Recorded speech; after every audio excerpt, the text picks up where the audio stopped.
Hello दोस्तों, नमस्कार। SM किसी शाना में मैं आप सभी का दिल से बहुत बहुत स्वागत करता हूं। दोस्तों, इस वीडियो में हम लोग बात करने वाले बहुत एक इम्पॉर्टेंट टॉपिक के बारे में। मतलब जैसे कि आप सभी लोगों को पता है दोस्तों कि एक चीज़ के चलते पूरी दुनिया में हड़कंप मचा हुआ है, और वो चीज़ कौन सी है? टेक्नोलॉजी। और टेक्नोलॉजी में भी कौन सी चीज़ की हम बात करें? Yes, artificial intelligence, machine learning की अगर हम यहाँ पे बात करें। और लेटेस्ट जो टॉपिक हमारे सामने आया था एंथ्रोपिक की अगर बात कर ले, एंड उनका जो क्लॉड का जो माइथॉस था, इस चीज़ के चलते पूरी दुनिया में हम लोग को हड़कंप मचते हुए देखने को मिल गया। एक डर का माहौल देखने को मिला कि ये क्या कर सकता है, सिस्टम में अगर कोई एरर रहेगा जिसको हम बग्स भी कहते हैं, वो डिटेक्ट करवा सकता है, जो कि अच्छी बात है। आप उसको रेक्टिफाई करो तो कोई दिक्कत नहीं होगी। बट अगर ये गलत हाथों में लग गया तो आप समझ सकते हो कि कितना बड़ा मतलब सिचुएशन खराब यहाँ पे हो सकता है। एंड इसी चीज़ का फ़ायदा उठाकर वो यहाँ पे क्या कर रहे हैं, प्रोजेक्ट ग्लास विंग उन्होंने यहाँ पे लॉन्च किया, जहाँ पे उन्होंने बड़ी बड़ी कंपनीज को बताया कि भाई आप हमारा ये माइथॉस ले लो एंड आप अपने सिस्टम को क्या कर लो, जितना हो सके जहाँ जहाँ पे डैमेजेस है उसको सुधार लो, तो आप एकदम क्या हो जाओगे, सिक्योर हो जाओगे। पर इसमें दिक्कत क्या हो गई कि ये जो प्रोजेक्ट ग्लासविंग है, ये उन्होंने सिर्फ उनके अमेरिका की कंपनीज को दिया है, बाकी दुनिया की किसी कंपनी को नहीं। और इसी चीज़ के चलते फटाफट फिर इंडियन गवर्नमेंट ने भी चीज़ें स्टार्ट यहाँ पे कर दी कि भाई हमें भी हमारा जो इंफ्रास्ट्रक्चर है उसको यहाँ पे क्या करना है, माइथॉस के थ्रू यहाँ पे और ज़्यादा सिक्योर यहाँ पे बनाना है, और इसका एक्सेस हमें दे दो। और खुद डायरेक्ट सरकार की अगर बात कर रहे, वो यहाँ पे क्या कर रहे हैं, किसके साथ बात कर रहे हैं, एंथ्रोपिक के साथ बात कर रहे हैं। मतलब बॉटम लाइन यहाँ पे क्या है दोस्तों कि जैसे जैसी नई नई चीज़ें आती है, वैसे ही मतलब हम यहाँ पे कह सकते हैं बिजनेस अपॉर्चुनिटीज़ भी यहाँ पे खुलती है। मतलब अभी की अगर मैं बात करूँ किस चीज़ की सबसे ज़्यादा चर्चा हो रही है, माइथॉस के साथ साथ एक और नाम यहाँ पे जुड़ के आ रहा है, वो है साइबर सिक्योरिटी। एंड आप सभी लोगों को पता है दोस्तों, जहाँ पे डर, ठीक है, मतलब दो बिजनेस सबसे ज़्यादा चलते हैं। एक होता है लालच का बिजनेस, वहाँ पे लोग बर्बाद हो जाते हैं, और दूसरा होता है एक डर का बिजनेस, वहाँ पे भी लोग बर्बाद हो जाते हैं। ठीक है, वैसी ही चीज़ होती है दोस्तों। अभी साइबर सिक्योरिटी के चलते हर कोई यहाँ पे पैनिक मोड में यहाँ पे आ चुका है, और यही सबसे बड़ा एक नया बिजनेस अब हम लोग को अनलॉक होते हुए देखने को मिल रहा है। मतलब साइबर सिक्योरिटी कोई नई बात नहीं है, बट जितनी टेक्नोलॉजी अभी जैसे कि AI आया है, ठीक है, उसके बाद अगर कुछ और XYZ कुछ नया आएगा, तो वापस आपको क्या चाहिए, उस चीज़ के चलते जो थ्रेट क्रिएट होगी उसको सिक्योर करने के लिए आपको नया और बिजनेस में अपग्रेडेशन करना पड़ेगा। तो साइबर सिक्योरिटी वाली जो कंपनियां हैं, उनके लिए भी कमाल का अपॉर्चुनिटी जनरेट हो रहा है। अब वो इस अपॉर्चुनिटी को ग्रैब कर पाएंगे नहीं कर पाएंगे, भाई वो डिपेंड करता है हर एक उस कंपनी की ओर कि वो कितना अच्छा इस चीज़ का यहाँ पे फ़ायदा उठाएंगे। काफ़ी लोगों ने कमेंट सेक्शन में रिक्वेस्ट भी किया था, सर इस एक टॉपिक को ज़रूर कवर करना। इनमें कौन सी कंपनी आती है वही हमें पता नहीं है। तो चलिए मैं इस वीडियो में आप लोगों को जितनी भी साइबर सिक्योरिटी सेगमेंट में directly, indirectly, left right up down calm करने वाली कंपनियां हैं, वो मैं आपके सामने यहाँ पे रखना चाहूँगा। सबसे पहले जो कंपनी है दोस्तों, जिसका नाम है TAC, यस, टैक इन्फोसेक की अगर हम यहाँ पे बात कर ले, इस कंपनी को आप चाहो तो यहाँ पे स्टडी कर सकते हो। 2016 मतलब 10 साल पहले की कंपनी है। ग्लोबल साइबर सिक्योरिटी सेगमेंट में ही इनका हमें काम योगदान देखने को मिल जाता है।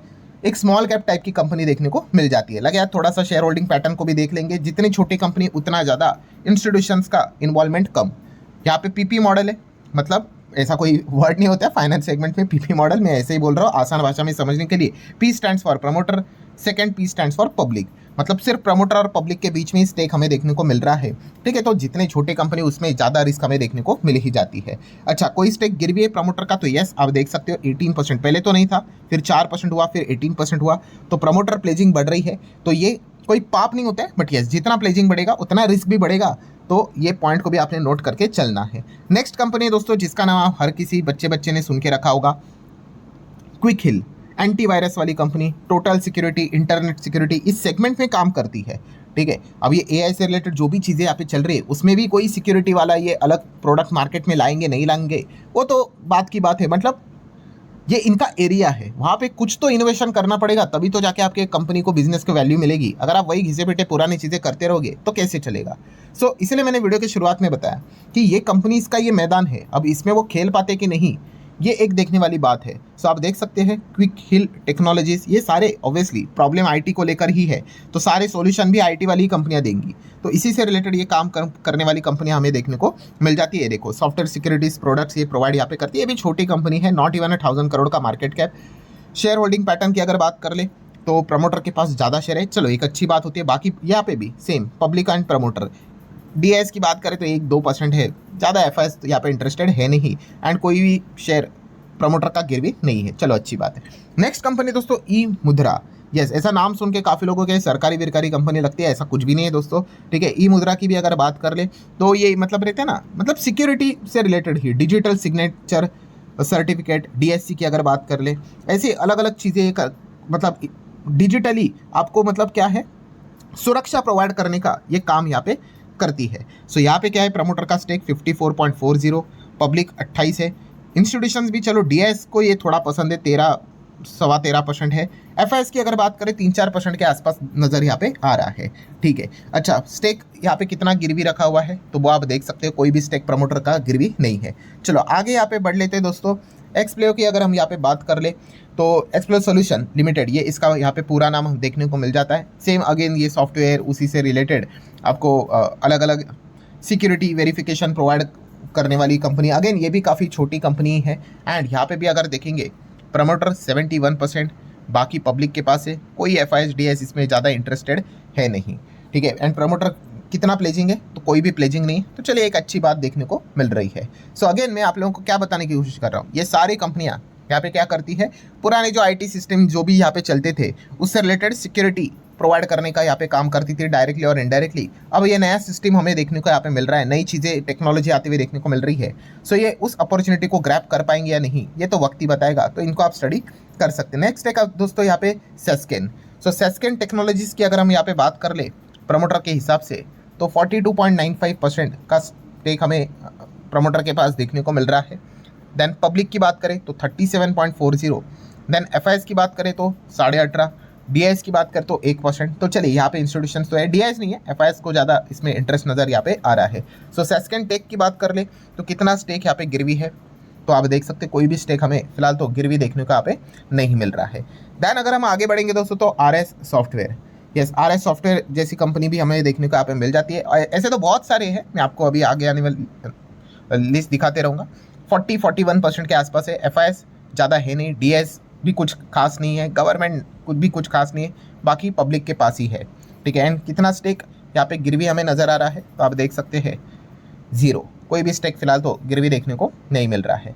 देन नेक्स्ट जो एक कंपनी आपको देखने को यहाँ पे मिल रही है सिक्योर क्लाउड की अगर बात करें, सिक्योर क्लाउड टेक, तो ये भी कंपनियाँ इन्हीं स्पेस में काम करते हुए देखने को मिल जाती है। प्रमोटर की बात करें तो 43, डीएस है ही नहीं, एफआईएस भी है 0.02 ओनली, एंड पब्लिक की अगर बात करें तो 56.46% के आसपास पब्लिक हम लोगों को फिलहाल तो देखने को यहाँ पे मिल रही है। अच्छा कितना स्टेक गिरवी है तो आप देख सकते हैं 11.25% के आसपास स्टेक हमें गिरवी देखने को यहाँ पे मिल रहा है। ठीक है, काफ़ी लोग जब भी मैं प्रमोटर प्लेजिंग की बात करता हूँ मुझे पूछते भी है सर कितना परसेंटेज गिरवी रहेगा, मतलब कंपनी काफ़ी ज़्यादा डेंजर जोन में है। तो ऐसा नहीं होता है, मतलब काफ़ी लोगों को लगता है कि 70-80% है, ठीक है तो मतलब डेंजर है करके। देखो प्रमोटर प्लेजिंग मतलब मैंने इसके पहले भी आपको बताया है कि इसका अर्थ ये नहीं कि कंपनियां खराब है करके, रिस्क बहुत ज़्यादा हो जाती है। ठीक है, अल्टीमेटली क्या होती है, वो कर्जा उठाते हैं और कर्जा उठाने के बदले अपने जो शेयर्स है प्रमोटर वो खुद ही यहाँ पे प्लेज करके रख देते हैं। ठीक है, अगर कल नहीं दे पाए तो क्या हो सकता है, सामने वाली पार्टी शेयर्स बेच के अपना पैसे को वसूल सकती है। तो ये एक रिस्क यहाँ पे होती है। तो परसेंटेज वाइज अगर देखा गया तो ऐसा कोई फिक्स रूल नहीं है। मैंने इसके पहले भी आपको एक बात बताई थी कि शेयर मार्केट में ऐसा कोई रूल नहीं चलता है मैथ्स का कि 1+1 = 2, वैसा रूल नहीं होता है कि 15% चला गया मतलब बैंड बज गई, 20% चला गया मतलब बैंड बज गया, ऐसा नहीं। कुछ कुछ कंपनी तो 70-80% प्रमोटर प्लेजिंग चला कर भी बिजनेस चला रही है।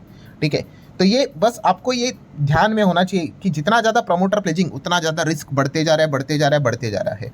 ठीक है, सो ये चीज़ें हमेशा नोट करके आपने रखनी होती है। अभी लिस्ट निकाली जाए, जैसे मैंने वीडियो की शुरुआत में बताया, तो बहुत सारे कंपनीज निकल कर आएंगे, जैसे कि एलाइज डिजिटल की बात करें, ये भी इसमें डायरेक्टली इंडायरेक्टली छोटा मोटा काम यहाँ पे करते, तो अपॉर्चुनिटी इनके लिए भी है। देन ब्लैक बॉक्स की अगर हम बात करें तो ये भी कंपनी इससे रिलेटेड छोटा मोटा बिजनेस करते, तो इनके लिए भी अपॉर्चुनिटीज़ आ जाती है। एंड इंटायर जो IT स्पेस भी है तो उनके लिए भी ये दरवाज़ा खुल के रखा हुआ है। ठीक है, अब देखा गया तो AI आर्टिफिशियल इंटेलिजेंस की अगर बात कर ले तो AI से रिलेटेड काम तो IT वालों ने भी करना चाहिए, बट क्या वो कर रहे हैं? IT को यूज़ करना अलग बात है, एक्चुअल में मॉडल बनाना, अमेरिका में देखो, चाइना में देखो किस प्रकार से AI रिलेटेड चीज़ें चलती है। सो वैसा नहीं चलता है। तो अपॉर्चुनिटी तो इनके पास भी है, AI से रिलेटेड, साइबर सिक्योरिटी से रिलेटेड। ग्रैब करते पाते हैं या नहीं ये तो वक्त ही बताएगा। ठीक है, तो इस स्पेस को भी आप क्या कर सकते हो, ज़रूर स्टडी कर सकते हैं। इसमें कोई दोहराने वाली बात नहीं भाई, इसमें भी विटामिन जी क्लियर कट भरा पड़ा हुआ है, ग्रोथ तो है ही। अगर आप अच्छा सोल्यूशन लेकर आ जाओ कि मार्केट में बोलोगे कि अरे देखो ये माइथोस के बदले इसको कैसे प्रोटेक्ट यहाँ पे किया जाए, हमने एक चीज़ यहाँ पे बनाई है, अगर वो चल गई तो आप अंदाज़ा लगा लो कि आप कितना अच्छा खासा पैसा छाप सकते हो। ठीक है, मैंने तो जस्ट ये बोल दिया, इतना हलवा नहीं होता है, बट कहने का पॉइंट यहाँ पे क्या है कि यस अपॉर्चुनिटी होते वो ग्रैब करना आना चाहिए। सो ज़रूर इन सेगमेंट को आप स्टडी यहाँ पे कर सकते हो, और ऐसे ही आने वाले समय में एआई बहुत सारे प्रॉब्लम भी क्रिएट करवाएगा, और जो उसका सोल्यूशन दे पाएंगे वो भी ज़बरदस्त पैसे छापेंगे। सो आशा करता हूँ दोस्तों वीडियो हेल्पफुल लगा होगा। आप चाहो तो इसको लाइक एंड शेयर यहाँ पे कर सकते हो। पूरा वीडियो सिर्फ इन्फॉर्मेशन एजुकेशनल पर्पज से रिलेटेड था। मिलते हैं अब नेक्स्ट वीडियो में, तब तक के लिए बाय बाय।